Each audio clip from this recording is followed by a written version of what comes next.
नमस्कार।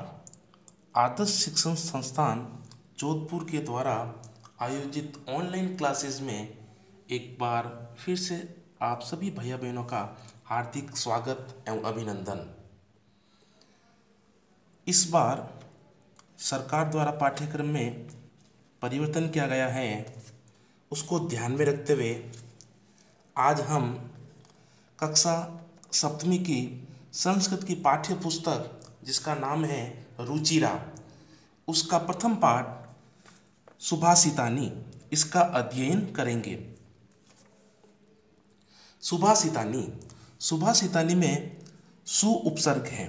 सु का मतलब होता है सुंदर, मधुर, मीठा।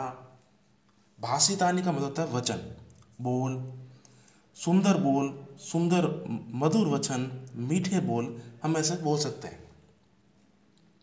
सबसे पहले हम इन सुभाषितानी को जल्दी से जल्दी कैसे याद किया जाए, इसके लिए हम इसको लय के साथ में गीत के माध्यम से इसको गाने का प्रयास करेंगे, इसका अभ्यास करेंगे, तो हम इसको जल्दी से जल्दी इसको याद कर पाएंगे।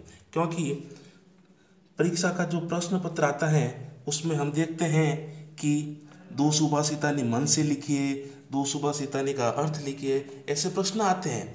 तो उस प्रश्न को हम अच्छी तरह से कर सकें, उसमें ज़्यादा से ज़्यादा हम नंबर ला सकें, इसके लिए हमें सुभाषितानी ज़्यादा से ज़्यादा याद होंगे, तब हम उसमें अधिक से अधिक नंबर ला सकते हैं। इसलिए हम सबसे पहले इन सुभाषितानी का लय के साथ में वाचन करेंगे। पृथिव्यां त्रीणि रत्नानि जलमलं सुभाषितं मूढैः पाषाणखण्डेषु रत्नसंज्ञा विधीयते। सत्येन धार्यते पृथ्वी, सत्येन तप्ते रवि, सत्येन वाति वायुश्च सर्वं सत्ये प्रतिष्ठितम्। दाने तपसि शौर्येश्च विज्ञाने विनयेन ये, विस्मयो न हि कर्तव्यो बहुरत्ना वसुंधरा।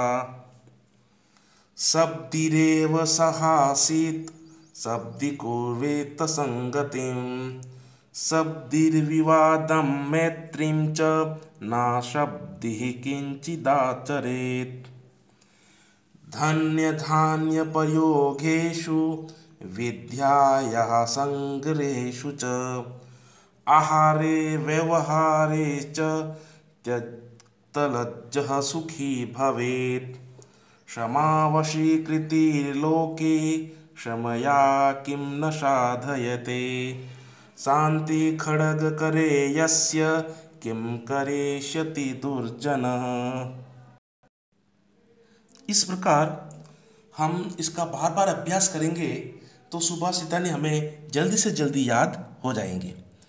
अब हम इन सुभाषितानी का अर्थ कैसे याद किया जाए, हम आगे कभी भूले नहीं, हमेशा के लिए याद हो जाए, उसके लिए क्या करेंगे, हमें इनमें से आने वाले कठिन शब्दों को हमें एक बार देखना होगा, उनके अर्थ को समझना होगा। उसके लिए हम क्या करेंगे, आप एक बार कोई पुस्तक है, पुरानी पुस्तक ले सकते हैं, पेन पेंसिल अपना हाथ में रख सकते हैं और एक एक शब्दों का अभी मैं उसको बोलूँगा तो आप उसको उतार सकते हैं। इससे क्या होगा, आपको दोबारा जब इसको पढ़ेंगे तो आपको सरलता से इसके अर्थ समझ में आ जाएंगे और आप अच्छे से अच्छे नंबर प्राप्त कर लोगे। पहला सुभाषितानी, पृथिव्याम। पृथिव्याम का मतलब होता है पृथ्वी पर।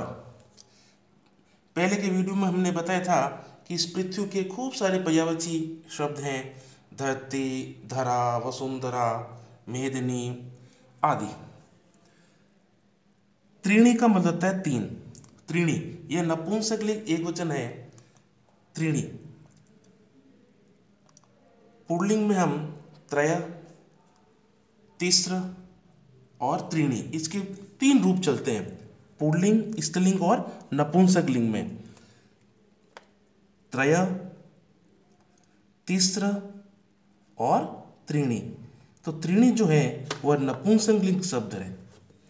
पृथ्वीव्याम यानी पृथ्वी पर, त्रीणि यानी तीन, रत्नानि यानी रत्न, जल जलम अनम सुभाषितम, जलम का मतलब था पानी, अनम का मतलब था अनाज, सुभाषितम सुभाषितम का मतलब होता है मधुर वचन, मीठे बोल।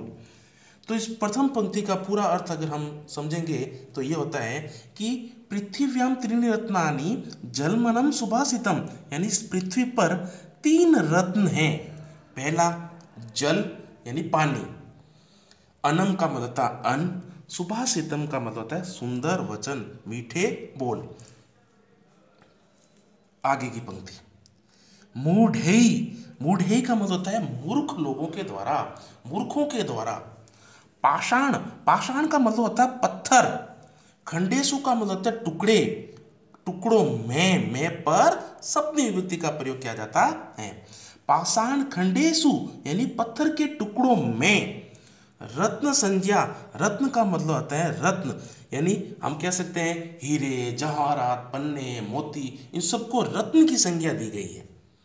विधीयते, विधीयते का मतलब होता है मानते हैं, मान लेते हैं। यानी अब इस पूरी पंक्ति का अर्थ यह हो गया कि मूढ़े पाषाण खंडेशु रत्न संज्ञा विधीयते, यानी मूर्खों के द्वारा पत्थर के टुकड़ों में ही रत्न संज्ञा यानी रत्न विधीयते यानी मान लेते हैं। मूर्ख लोग क्या करते हैं, ये जो हम देखते हैं अंगूठी के अंदर हीरा पहनते हैं, मोती पहनते हैं, जवाहरात है, ये आदि क्या है, इनको क्या करते हैं, ये इसमें इस श्लोक के माध्यम से कवि हमें बताना चाहता है कि मूर्ख लोग जो होते हैं उन हीरों को, इन मोतियों को जो है वो इन पत्थर के टुकड़ों को जो है वह रत्न मान लेता है। लेकिन ये जो है इनको ये रत्न नहीं है, असली रत्न जो है वो है इस पृथ्वी पर जल, अन्न और सुभाषित। आशा करता हूँ कि पहला जो सुभाषितानी है वो आपको अच्छी तरह से समझ में आ गया होगा। अगर नहीं आया है तो दोबारा आप इसको एक बार देखेंगे, दोबारा एक एक शब्दों को आप उतारेंगे और उसको बार बार अभ्यास करेंगे, तो मैं आशा करता हूँ कि आपको पहले सुभाषितानी का अर्थ आपको समझ में आ गया होगा। अब मैं पहले सुभाषितानी का अर्थ एक साथ बोलूँगा, तो आप अगर उतार भी सकते हैं और आप उसको सुन भी सकते हैं। पृथ्वी पर तीन रत्न हैं, जल, अन्न और सुभाषित। मूर्ख लोग जो हैं वो पत्थर के टुकड़ों में रत्न ढूंढते हैं या उन पत्थर के टुकड़ों को रत्न मानते हैं। अब हम दूसरे श्लोक पढ़ेंगे। सत्येन धार्यते पृथ्वी सत्येन तप्ते रवि सत्येन वाति वायुश्च सर्वं सत्ये प्रतिष्ठितम्। सत्येन, सत्येन का मतलब था सत्य के द्वारा, सच्चाई के द्वारा। धार्यते, धार्यते का मतलब था धारण की हुई या टिकी हुई। पृथ्वी यानी धरती, सत्येन धार्यते पृथ्वी यानी सत्य के द्वारा टिकी हुई है पृथ्वी। ये धरती जो है वो सत्य पर आधारित है। सत्येन तपते रवि, सत्येन तपते रवि यानी सत्येन का मतलब है सत्य के द्वारा, तपते का मतलब तप रहा है या जल रहा है। रवि, भानु, भास्कर ये सारे सूर्य के पर्यायवाची है। रवि का मतलब था सूर्य, ये सूर्य जो है वो सत्य के आधार पर तप रहा है या जल रहा है। हाँ, अब इसी श्लोक का दूसरी लाइन, दूसरी पंक्ति है, सत्येन वाति वायुश्च। सत्येन का मतलब होता है सत्य के द्वारा, वाति का मतलब होता है बह रही है, बहती है। वायुश्च यानी वायु, यानी वायु जो है वो सत्य के आधार पर बहती है। सर्वम यानी सभी, सत्य प्रतिष्ठितम, सर्वम का मतलब था सब, सत्य यानी सत्य में, प्रतिष्ठितम यानी स्थित है। इस प्रकार हम कह सकते हैं अर्थात सत्य के द्वारा ही सब टिके हुए हैं। कवि इसमें हमें सत्य पर आधारित जीवन जीने की प्रेरणा देता है, क्योंकि ये बताना चाहता है कि ये पृथ्वी जो है ये सत्य पर आधारित है, सत्य पर आधारित टिकी हुई है। ये सूर्य जो है ये सत्य पर आधारित तप रहा है, जल रहा है, और ये वायु भी है सत्य के आधार पर बह रही है। इसलिए सभी जो है सत्य के ऊपर ही टिके हुए हैं। अब मैं इस दूसरे पैराग्राफ का हिंदी अर्थ एक बार बोलूँगा, उसको आप ध्यानपूर्वक सुनेंगे वापस। सत्य ने धारते पृथ्वी, सत्य ने तपते रवि, यानी सत्य को धारण, ये पृथ्वी जो है वो सत्य को धारण की हुई है, यानी ये पृथ्वी सत्य पर आधारित है, ये सत्य पर टिकी हुई है। ये पृथ्वी सत्य पर टिकी हुई है। सत्य न तपते रवि, और ये सूरज जो है वो सत्य पर आधारित, ये सत्य पर ही यानी सच्चाई के आधार पर ही तप रहा है।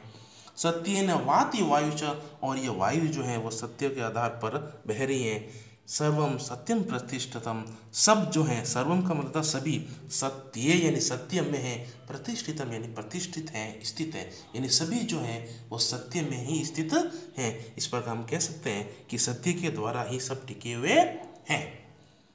चलो तीसरा श्लोक। दाने तपसि शौर्यश्च विज्ञाने विनयेन ये, विस्मयो न हि कर्तव्यो बहुरत्नावसुंदरः। दाने, दाने का मतलब था दान में पर सप्तमी विभक्ति का प्रयोग होता है। दाने यानी दान में, तपसी यानी तपस्या में, शौर्य, शौर्य का मतलब था वीरता में, बल में, च यानी और, विज्ञाने, विज्ञाने का मतलब होता है विज्ञान में, विज्ञान का मतलब होता है विशेष प्रकार का ज्ञान, विशिष्ट ज्ञान। विनय, विनय का मतलब होता है विनम्रता में, नय का मतलब होता है नीति में। तो अब पूरी पंक्ति का अर्थ यह हो गया, दान में, तपस्या में, वीरता में और विज्ञान में और विनम्रता में और नीति में।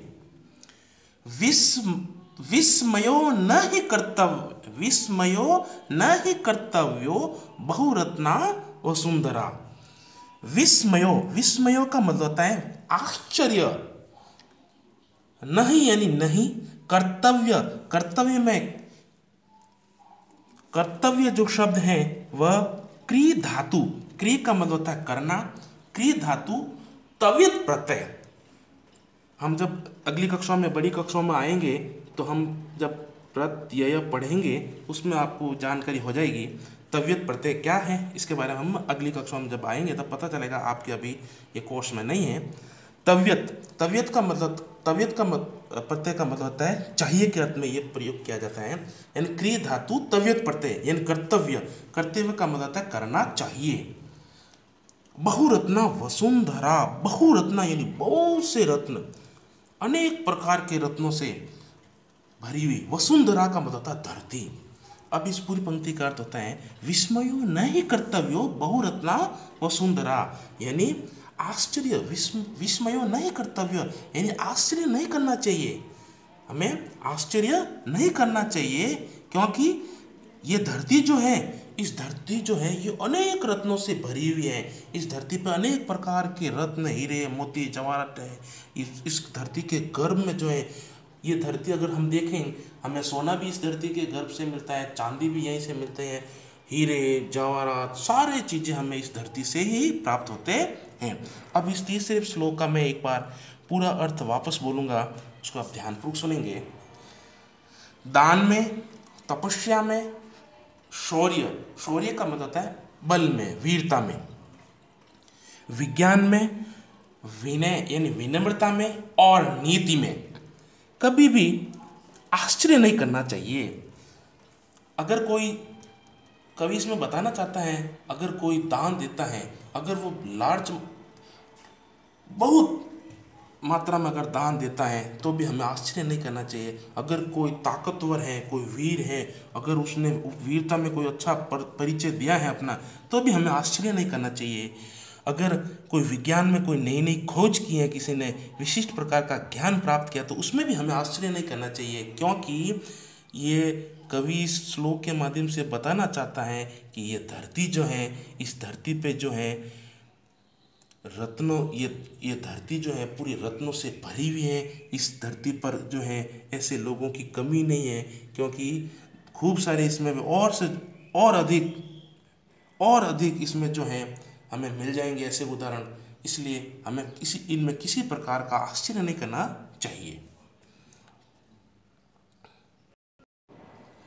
आज हम इन 3 श्लोकों का ही अध्ययन करेंगे और आपको जो है इस श्लोक के इस सुभाषितानी के आपको आज कक्षा कार्य में जो है शब्दार्थ करेंगे। अभी आपको मैं बताऊंगा कि आपको कितने शब्दार्थ करने हैं। आपको सुभाषितानी के जो शब्दार्थ हैं वह वसुंधरा तक, नीचे दे रखा है वसुंधरा तक, यहाँ तक आपको कक्षा कार्य में शब्दार्थ करने हैं। और गृह कार्य में जो है आपको आज मैंने 3 सुभाषितानी जो पढ़ाए हैं, उन तीनों सुभाषितानी का अर्थ लिखना है। पहले एक सुभाषितानी लिखेंगे, उसका हिंदी अर्थ लिखेंगे, उसके बाद आप एक लाइन छोड़ेंगे, उसके बाद दूसरा सुभाषितानी लिखेंगे, फिर उसका हिंदी अर्थ करेंगे। ऐसे करके आपको आज 3 सुभाषितानी जो मैंने पढ़ाए हैं उनके हिंदी अर्थ आप गृह कार्य लगाकर अपनी पुस्तक में उतारेंगे। धन्यवाद।